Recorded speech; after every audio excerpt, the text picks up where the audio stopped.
تو اللہ تعالیٰ نے موسیٰ علیہ السلام کو یہ حکم دیا کہ آپ اپنا عصا پتھر پر ماریں۔ تفسیر خازن میں ہے کہ موسیٰ علیہ السلام کے پاس مربع شکل میں ایک پتھر تھا۔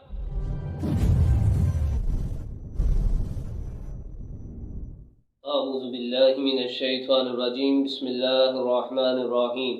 وَإِذِ اسْتَسْقَىٰ مُوسَىٰ لِقَوْمِهِ فَقُلْنَا اضْرِب بِّعَصَاكَ الْحَجَرَ فَانْفَجَرَتْ مِنْهُ اثْنَتَا عَشْرَةَ عَيْنًا قَدْ عَلِمَ كُلُّ أُنَاسٍ مَّشْرَبَهُمْ كُلُوا وَاشْرَبُوا مِن رِّزْقِ اللَّهِ وَلَا تَعْثَوْا فِي الْأَرْضِ مُفْسِدِينَ۔ صدق اللہ العظیم۔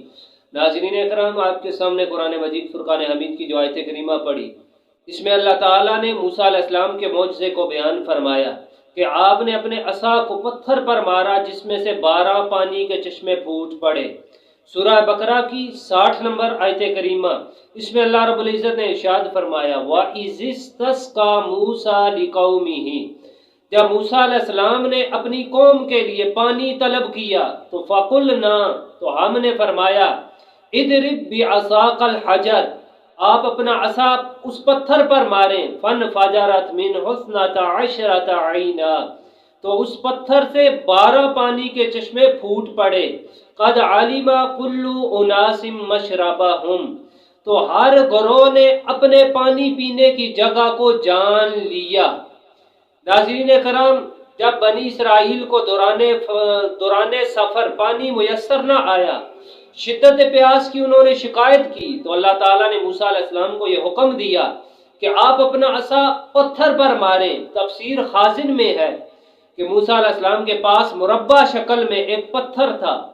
جب بھی آپ کو پانی کی ضرورت ہوتی، آپ اس پتھر پر اپنا عصا مارتے تو اس پتھر میں سے 12 پانی کے چشمے جاری ہو جاتے۔ بے شک یہ موسیٰ علیہ السلام کا ایک بڑا معجزہ تھا، لیکن نبی پاک صلی اللہ تعالی علیہ وآلہ وسلم کا معجزہ تو اس سے بھی بہت ہی عظیم ہے کہ آپ کی انگشتہائے مبارکہ سے پانی کے چشمے جاری ہوتے، حتیٰ کہ کثیر جماعت اس پانی سے سیراب ہوئی۔ عضو انسانی سے چشمے جاری ہونا یہ پتھر کی بنسبت زیادہ تعجب خیز ہے۔ آگے اللہ تعالیٰ نے ارشاد فرمایا کلو، کھاؤ، واشربو، اور پیو، من رزق اللہ، اللہ کے رزق سے، ولا تعثوا فی الارض مفسدین، اور زمین میں فساد کرتے ہوئے نہ پھرو، کیونکہ دینی معاملات میں یا دنیاوی معاملات میں فساد برپا کرنا یہ اللہ تعالیٰ کو بہت ہی زیادہ ناپسند ہے۔ تو اللہ تعالیٰ دین اور دنیا کے فسادیوں کو راہ ہدایت نصیب فرمائے۔ وآخر دعوانا ان الحمد للہ رب العالمین۔